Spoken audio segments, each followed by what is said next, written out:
Hi,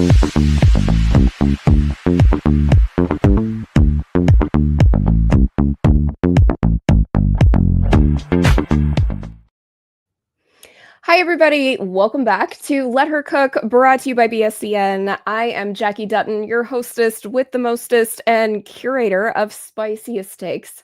Thank you for joining. If you are new here, welcome. We talk about some prediction markets live on Mondays at 12 p.m. Eastern. And on Wednesdays, we change it up and I actually cook something. I'm not sure what I'm making on this coming Wednesday, but maybe we'll do a little cookie run here, a little cookie combo. But go ahead and let me know in the chat or in comments afterwards what you're interested in seeing, and I would be happy to whip that up for you.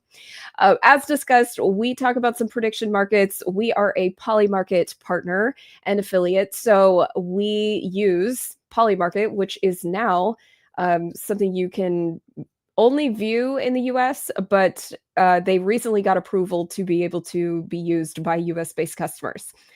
We also were using Kalshi originally, but we are an official partner now.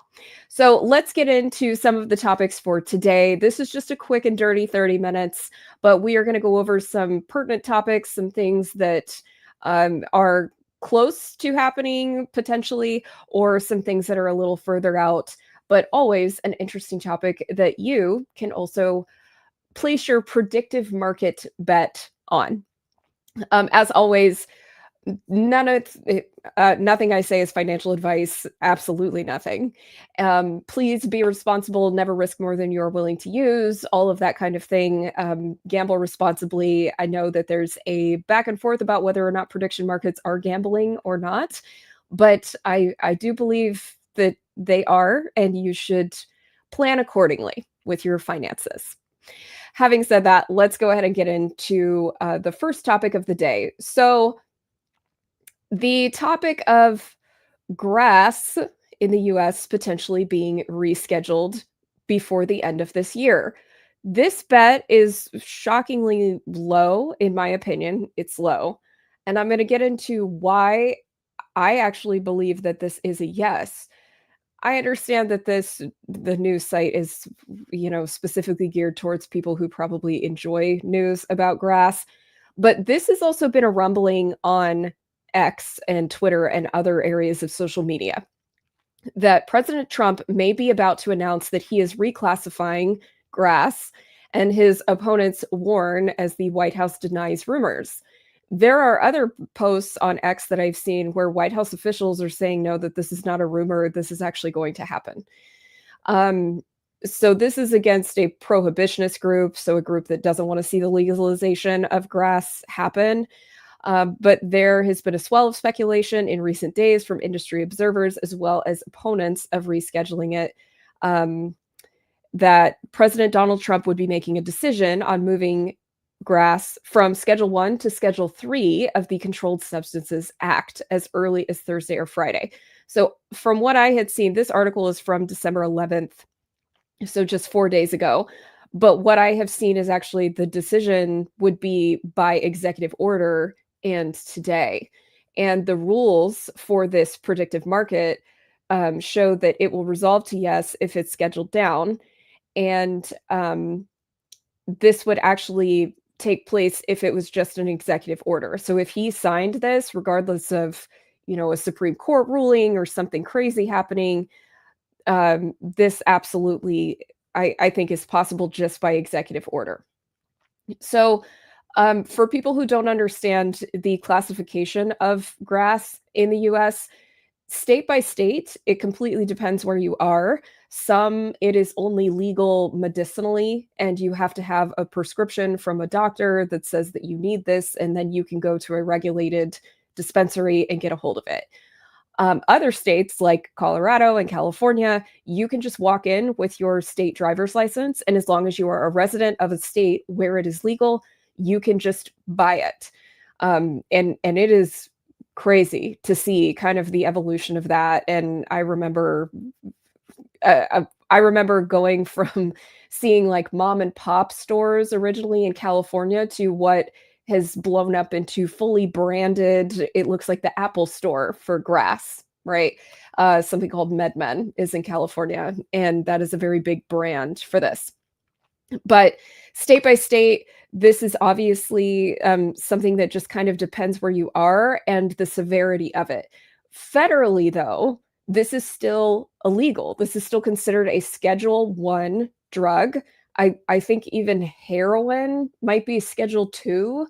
Uh, but that is the severity of the crime if you are caught with it or you are caught dealing with it. It will still be illegal to deal grass if it is a Schedule 3. It just won't result in a life in a federal prison type of punishment if you are caught doing something like crossing state lines or coming across a border, that kind of thing. So I think ultimately, and I don't want to stand on a soapbox about this or feelings of whether or not it's a plant, because it is. But ultimately, I think the federal classification of this probably needs to start reflecting the rest of the general state's sentiments of this.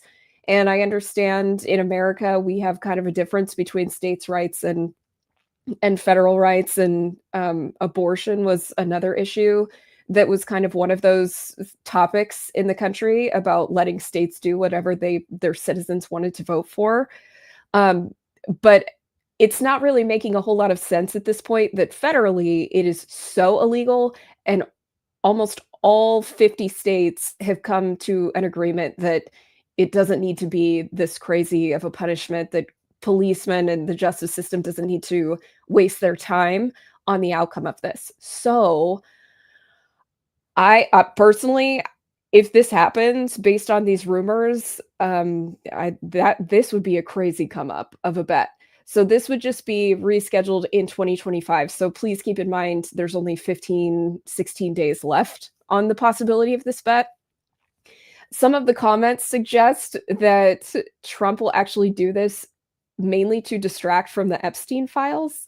Trump is a con artist bullshitter, should have known better just to distract from Epstein. He has picked yes. And then there's, several comments.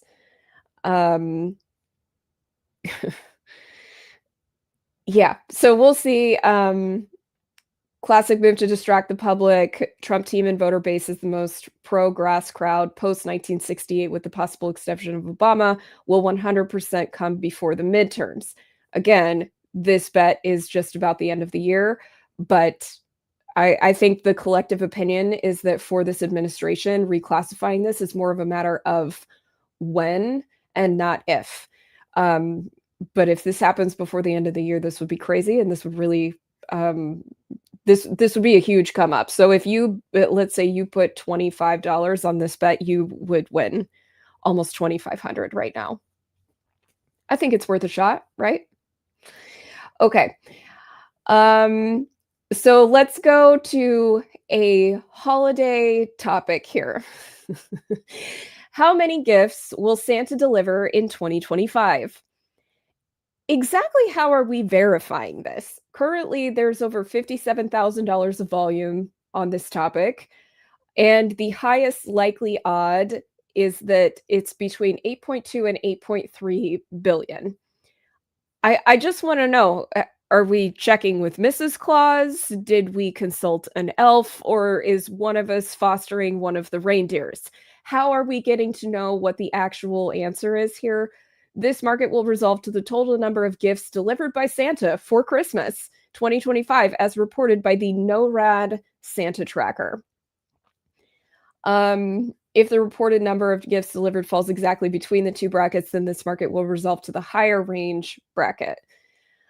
Okay, so let's go to this NORAD Santa Tracker 2025.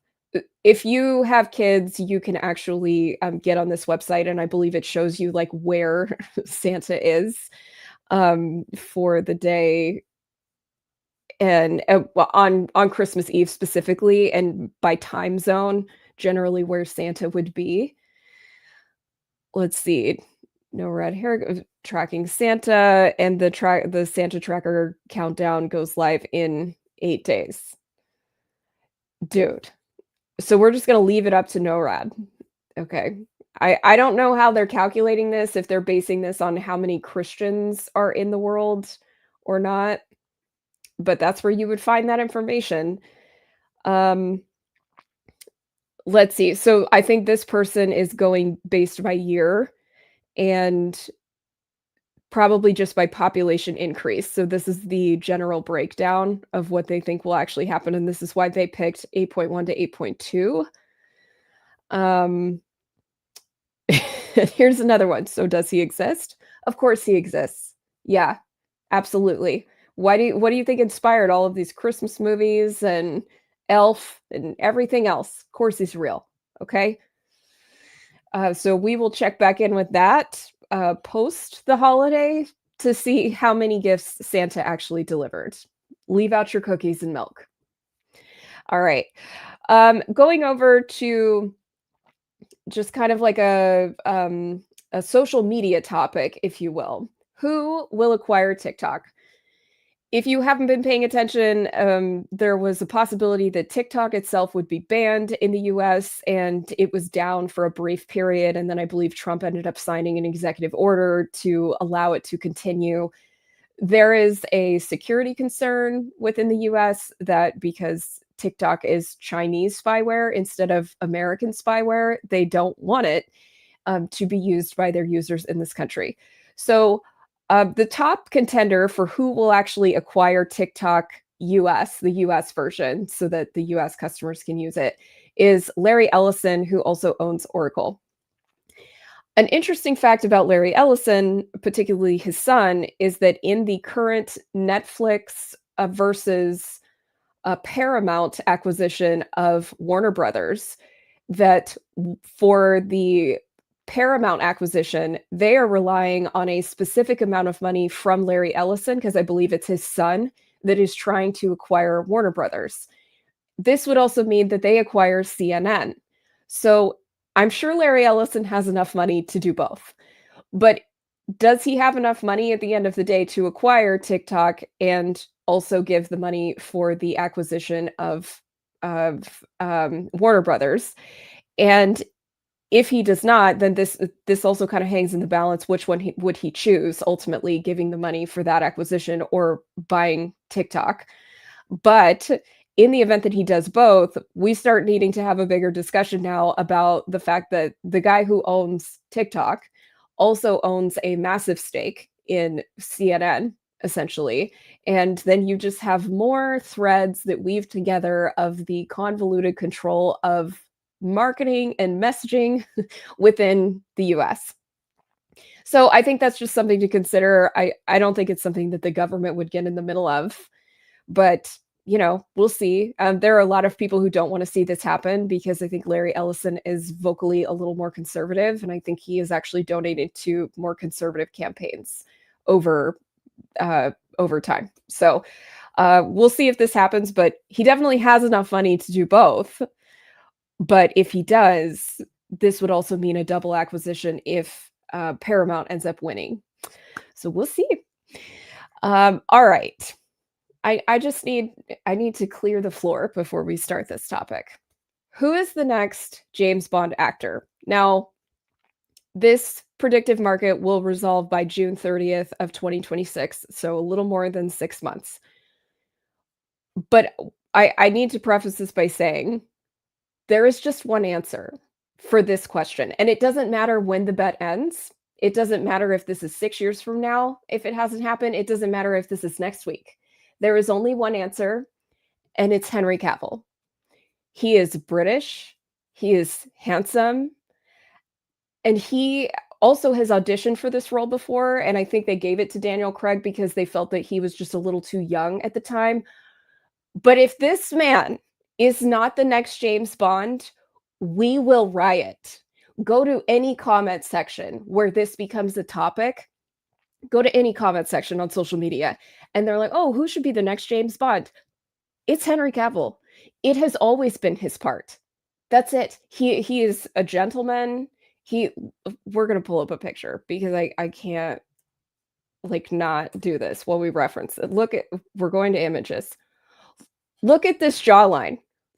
that is James Bond. He is James Bond. He's a brunette because the original Ian Fleming, James Bond was a brunette. Daniel Craig was the very first blonde James Bond ever. So we're getting back to it here of a brunette British, which I think you have to be. That's just kind of like a standard. You have to be British to be James Bond. And you should probably look like this. Look, I mean, he deserves to be James Bond without a doubt. And they need to clear the schedule, clear his schedule, clear the schedule. They already screwed him out of The Witcher. They've kind of ruined it, if I'm being honest, because now Liam Hemsworth is The Witcher, and he's doing an okay job. It's just such an abrupt change. I don't like it. They screwed him out of Superman because I don't know, the studio got into it with the director or something. So he's been like run over for two huge parts that he absolutely was perfect for, and now we have this. He has to be the next James Bond. Period. The end. As a consolation prize, I would settle for Tom Hardy. The other one I am actually surprised to not see on this list, though, is Idris Elba, because I actually think Idris would be a bad-ass James Bond. Super badass. Ultimately, though, I think people are saying that the studio is having a really hard time writing the next story of James Bond because, well, I don't want to ruin if you haven't seen the very last one with Daniel Craig, but the way that they left that story, they're just having a really hard time, like, respawning him, if you will. I don't think that we are having a hard time believing that a new James Bond just, like, respawns. We've seen, what, like, 6, 7 of these dudes at this point? I don't think anybody cares, but, yeah, from what I have heard, the storyline is actually part of the problem and why they haven't kicked on a new set with a new James Bond and another one. So, probably the safer bet here is that they haven't chosen anyone, but really the line better be out and a contractual obligation better be on the line for Henry Cavill, and that just needs to be it. Period. The end. I don't know who Callum Turner really is, but definitely not fucking Spider-Man. He doesn't deserve to be James Bond. He's sweet, but no. And Callum Turner, no, I'm done. It's Henry Cavill. Period. That's it. Rant over. Okay, a political topic within the great state of Texas. If you do not know anything about Texas and the way that they have really gone about some things this year, Texas went out of their way recently to completely redistrict their maps to make sure that every congressional district was now a red one. So this increases the number of seats that would go to Republican or GOP control within the US Congressional House. And so, as far as the state of Texas is concerned, and their Congress members for the federal government, every single one of them is a GOP member. Now, Texas is a red state. This is just generally how it goes. And then you have a couple very small blue areas like the major cities like Houston, San Antonio, Austin. But their Senate race isn't necessarily always, that cut and dry. Obviously, I think people are really expecting the Republicans to win. But super funny is that when they did this redistricting to wipe out the congressional seats of certain blue members, what they really did was eliminate Jasmine Crockett's congressional seat. And if you don't know who Jasmine Crockett is, she is anyway, she's just not a great representative for certain Americans. And consequently, there were just a lot of people who really want her out. She gets into it with other Congress members. She's really inflammatory.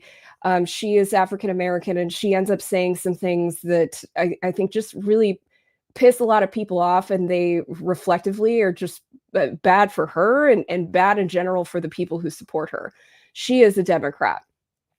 But recently, she announced that since her congressional seat was redistricted and wiped out, that she has some time to run for Senate.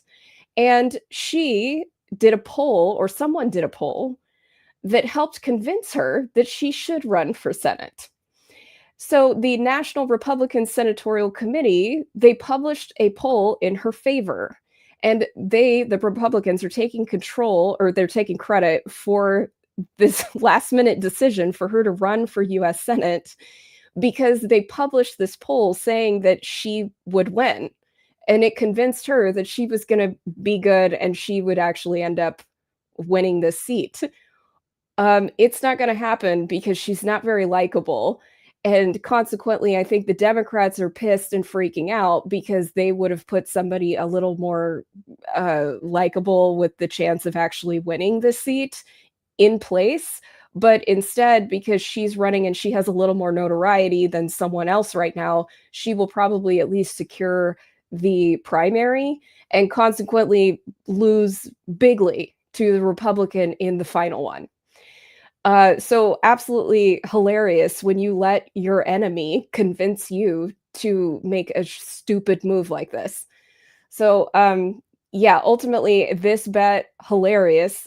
Definitely, I think the Republican wins, but unfortunately, it is because of some sabotage. So, do with this information what you will. The bet would resolve by November 3rd of next year during the midterms. Next, we will go to some fun pop culture. Katy Perry and Justin Trudeau, the former Prime Minister of Canada, are dating right now. And I think they just went public with their relationship about like 3 weeks ago. She posted an Instagram video of them at a restaurant eating together. And people have seen them in public together. And I think they were recently on vacation as well. So this predictive market is by the end of next year about whether or not they will be engaged. Katy Perry was recently, I believe she was married to Orlando Bloom. If not married, they were together and they have at least one child together. And now she is very famously dating Justin Trudeau. I feel like, just for publicity's sake, they seem like a decent match together as well, that this might be likely. The interesting part is that she probably has way more money than he does. So it's probably in his favor to get down on one knee and pop the question. So ultimately, I think this has a decent chance of actually happening. The only problem is that you're going to have to wait almost an entirely full year unless he decides some kind of like shotgun wedding thing needs to happen very soon. But it would look good for them. That would be great. Okay. Something super fun here is okay.